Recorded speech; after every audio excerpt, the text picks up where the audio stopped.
कल एक कॉल आया मेरे पास में एक बच्ची का, उसने मुझसे पूछा भैया मैं तैयारी तो कर रही हूँ लेकिन कैसे तैयारी करूँ ये समझ में नहीं आ रहा।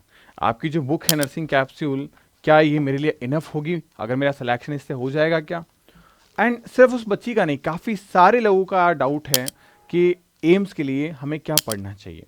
मैं एक चीज़ कहूँगा, ये बुक जो है ना वो आपकी प्रैक्टिस के लिए बेस्ट है, बट अगर आप इससे भी बेस्ट बुक लेना चाहते हो तो वो बुक और कुछ नहीं है। वो बुक आपके पास में है, अगर नहीं है, आपने 11th-12th किसी स्टेट से किया है तो वो बुक आप परचेस कर सकते हैं, क्योंकि वो बुक बहुत ज़रूरी है, क्योंकि उस बुक से एंटायरली सिलेबस आपका आपके एग्जामिनेशन में आके गिरता है।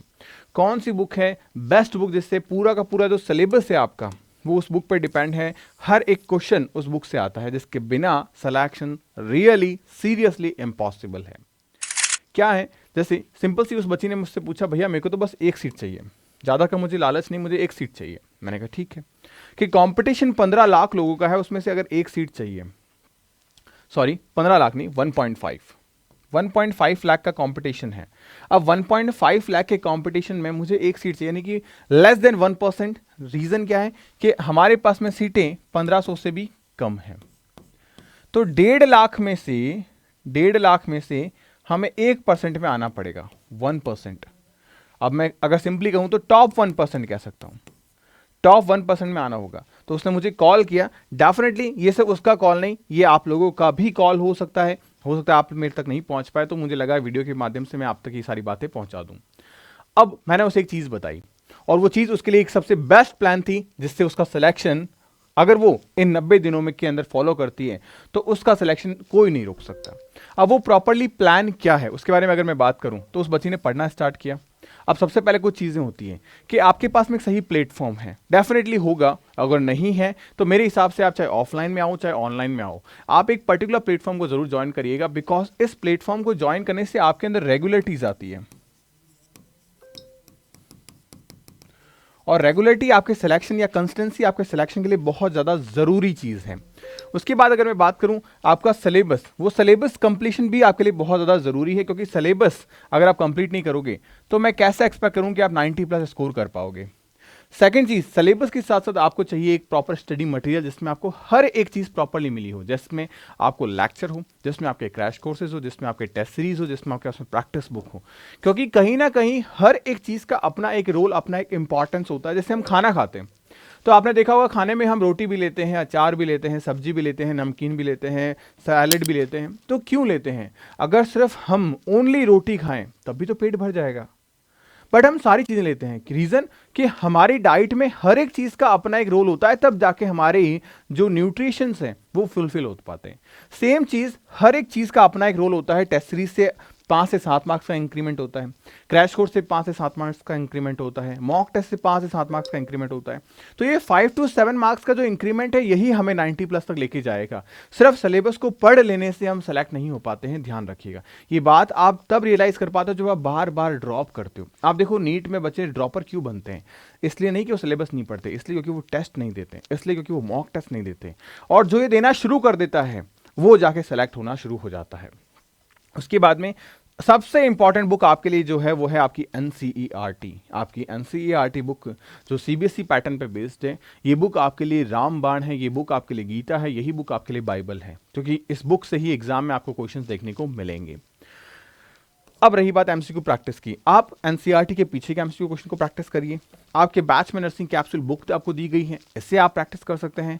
150 टेस्ट की टेस्ट सीरीज है, उससे भी आप प्रैक्टिस कर सकते हैं। ढेरों सारी चीजें हैं, अगर आप कहीं और एनरोल हैं और डेफिनेटली आप वहां पे फोकस करिए, क्योंकि देखो हर कोचिंग का मकसद यही होता है आपका सिलेक्शन। तो आप भरोसा करके उन पे जान लगा दीजिए, क्योंकि कहीं ना कहीं वो स्टडी मटेरियल आपको सिलेक्शन की ओर लेके चला जाएगा। अब बात करें NCERT को लेके, उससे पहले मैं आपको बता दूं, ये हमारा टेलीग्राम चैनल जहां पे आप ज्वाइन हो सकते हैं, और बहुत सारा अमेजिंग कंटेंट आपको यहां मिलता है, तो आप इसे फॉलो जरूर करिएगा, because PDF notes, MCQ daily basis पे हर तरीके की अपडेट्स आपको यहां मिल जाती हैं। काफ़ी सारे हज़ारों बच्चे ऐसे हैं जो बेनिफिट उठा रहे हैं, तो definitely you can also join and check the description box for the link. अब बात करें NCERT को कैसे रीड करना चाहिए, ये अधिकतर बच्चे नहीं जानते कि किस तरीके से इसे रीड करना चाहिए, कैसे इसे प्रिपेयर करें हमारे नोट्स को, कैसे सॉल्व करें PCB को, और जीके के लिए क्या करें, जीके के लिए क्या करें, क्योंकि 10 मार्क्स का जीके भी आता है। अगर बात करें 10 मार्क्स के जीके को लेके तो बहुत इजी क्वेश्चन होते हैं जीके के। आप अगर ढंग से करके जा रहे हैं तो मैं आपको एक चीज कह रहा हूं कि आप 3 से 4 क्वेश्चंस आप यूं ही कर लोगे, इतने बेसिक क्वेश्चंस आते हैं। अब एनसीईआरटी पढ़नी क्यों चाहिए, उसके पीछे 4 बड़ी वजह हैं। पहला, आपका एंटायर सिलेबस यानी 100% सिलेबस एम्स बीएससी नर्सिंग का इसी पे बेस्ड है। अब यहां पे 2 चीजें आती हैं हमारे पास में, एक है हमारी न्यू एनसीईआरटी और एक है हमारी ओल्ड एनसीईआरटी। 2024 के पेपर को अगर मैं देखूं तो वहां ओल्ड एनसीईआरटी से क्वेश्चंस आए थे, जबकि हमारा सिलेबस जो है वो 2022 के अंदर ही चेंज हो गया था, फिर भी यहां पे ओल्ड से आए हैं। इस बार 2025 के अंदर न्यू एनसीईआरटी से आने के चांसेस 99.99% है। फिर भी आप पीवाईक्यू पेपर्स को देख के जा रहे हो तो आप कोई दिक्कत नहीं है, आपसे क्वेश्चंस बन जाएंगे। उसके बाद में डायरेक्ट एनसीईआरटी की लाइन से क्वेश्चन आते हैं, सिलेबस तो है ही है लेकिन डायरेक्ट लाइन से क्वेश्चंस आ जाते हैं, तो ये इसलिए आपको एनसीईआरटी पढ़ना बहुत ज्यादा जरूरी है। Simple language and conceptual clarity के लिए एनसीईआरटी रिकमेंड की जाती है, बिकॉज एनसीईआरटी की लैंग्वेज थोड़ी सी ट्रिकी है, लेकिन वो सेम ट्रिकी लैंग्वेज ही आपको क्वेश्चन में देखने को मिलती है। तो इस वजह से क्वेश्चंस के साथ में एनसीईआरटी की जो लैंग्वेज है वो सिंपल हो जाती है, क्योंकि जो जैसा है वो उसी फॉर्मेट में दे दिया जाता है।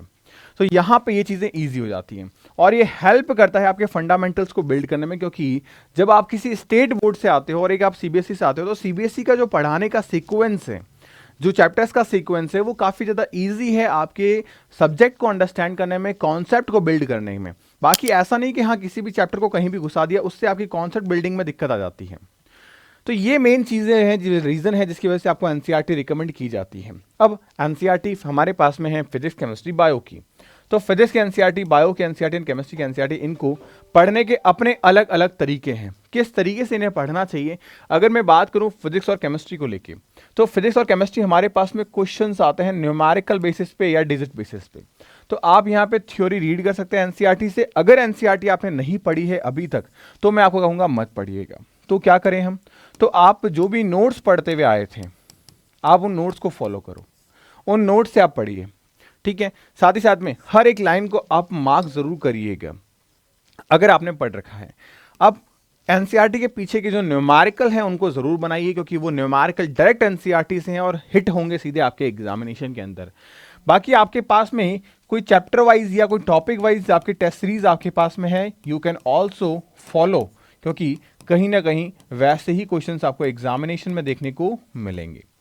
आप पीवाईक्यू पेपर को जरूर सॉल्व करो, बिकॉज इससे आपको एक आइडिया हो जाएगा 2025 के अंदर एम्स का पेपर कैसा आएगा। यानी फिजिक्स की बात करें, केमिस्ट्री की बात करें या बायो की बात करें, तो कैसे क्वेश्चंस आते हैं इन तीनों सब्जेक्ट्स में, उस चीज का आइडिया आपको बेखूबी हो जाएगा। अब बायो के बारे में बात करें, सबसे इजी लगता है सब्जेक्ट हमको बायो पढ़ने में, लेकिन ध्यान रखना जो नेगेटिव मार्किंग हमको देखने को मिलती है एम्स के अंदर -1/3, वो सबसे ज्यादा क्वेश्चंस हम यही नेगेटिव करके आते हैं। तो आप हाईलाइट करो, मेमोराइज करो इंपॉर्टेंट पॉइंट एंड टॉपिक्स को, और ध्यान रखना कभी भी एनसीईआरटी में पूरी चीजें हाईलाइट नहीं की जाती। जो वर्ड आपका एक्चुअल में आंसर है उसे आप हाईलाइट करके उससे आप गोला लगा लो, ताकि आपको वो एक पर्टिकुलर पॉइंट से आपको पूरी लाइन याद हो जाएगी। उसके बाद में फोकस करना है आपको diagram, flow chart and tables पे, क्योंकि डायरेक्टली क्वेश्चंस आपके यहीं हिट होते हैं। आप जस्ट सोचिए कि 30 क्वेश्चंस आपके एग्जामिनेशन में पूछे जाते हैं, आपके पास में बायोलॉजी में 32 चैप्टर हैं। It means practically is not possible कि हर एक चैप्टर से एक क्वेश्चन पूछा जाए। तो जो क्वेश्चन बनेगा एक चैप्टर से वो उस चैप्टर का उस वक्त का सबसे ज्यादा इंपॉर्टेंट क्वेश्चन होगा at the point of view of examiner. तो आप इन चीजों करिए और रिवाइज करिए आप टर्म्स को। आप डेली अर्ली मॉर्निंग में सुबह 6 से 7 बजे का टाइम निकाल लो, या इवनिंग में 10 से 11 का टाइम निकाल लो। ये जो 2 घंटे हैं आपको ये जरूर निकालने हैं आपके रिवीजन के लिए। यहाँ पे आप डायग्राम को, फ्लो चार्ट को, इंपॉर्टेंट एमसीक्यूज को, जो भूल रही हो चीज़ों को, उन चीज़ों को आप जरूर से पढ़ो बेटा, क्योंकि जो चीज़ें आप भूल रहे हो ना वही चीज़ें आपके एग्जाम में आपकी गलती होगी, या फिर आप मैं कहूँ सिली मिस्टेक करके आप नेगेटिव लेके आओगे। उसके बाद में हम बात करें एमसीक्यू प्रैक्टिस को लेके, सबसे बड़ी दिक्कत ये आती है कि एमसीक्यू हम बनाते नहीं है। मैक्सिमम बच्चे जो है वो 70 तक जाके रुक जाते हैं एम्स के एग्जाम मॉक टेस्ट पेपर के अंदर। अब वो क्यों रुकते हैं, क्योंकि जब उनके से पेपर पूछा गया तो उन्होंने करीब 92 क्वेश्चन अटेम्प्ट किए। तो अटेम्प्ट आपने इतने किए लेकिन स्कोर आपका इतना आया, इसका मतलब करीब करीब आपने 18 से 22 क्वेश्चन नेगेटिव कर दिए। अब अगर मैं देखूं 22 क्वेश्चन भी अगर आपने नेगेटिव किए हैं तो इसका मतलब आपने यहाँ पे 7 मार्क्स माइनस कर दिए। अगर ये माइनस नहीं होते तो आपका 77 स्कोर आता। तो अब इस चीज को कैसे इंप्रूव करोगे? आप एमसीक्यू क्वेश्चन फिजिक्स और केमिस्ट्री में जो करते हो 3 राउंड में करो। फर्स्ट राउंड के अंदर क्वेश्चन सॉल्व कर लो जो आपको इजी लगता है, तुरंत बन रहा है, आपको फॉर्मूला वॉर्मूला मेथड सब याद है, बना लिया। सेकंड राउंड में आप क्या करो, उन क्वेश्चंस को अटेम्प्ट करो जो मॉडरेट टाइप के क्वेश्चंस कैसे हमें पता चलेंगे, जब आप करने जा रहे हो और कुछ फॉर्मूला भूल गए लेकिन आपने कर रखा, आपको याद आ रहा है, तो अब उस पर फोकस मत करो, उसे मार्क कर दो, राउंड 2 में करूंगा, आगे बढ़ जाओ। थर्ड राउंड में बात करें तो अब उन क्वेश्चंस को करो जो सेकंड राउंड में भी सॉल्व नहीं हुए थे, जो लगा यार ये तो पता नहीं कैसे पूछ लिया यार, ये तो मैंने कभी बनाया ही नहीं है, उन क्वेश्चंस को आपको क्या करना है थर्ड राउंड में मेरे प्यारे बच्चियों अलग से रख दो। अब जब हम हर क्वेश्चंस को इंप्लीमेंट कर रहे होते हैं तो 4 ऑप्शंस होते हैं हमारे पास में, उन चारों में से यकीन मानो 1-2 ऑप्शन तो ऐसे होते हैं जिनको देख के ही डिस्कार्ड किया जा सकता है, यानी ऑप्शन एलिमिनेशन मेथड लगा के आप अपने रिस्क फैक्टर को कम कर सकते हो। उसके बाद में टाइम मैनेजमेंट।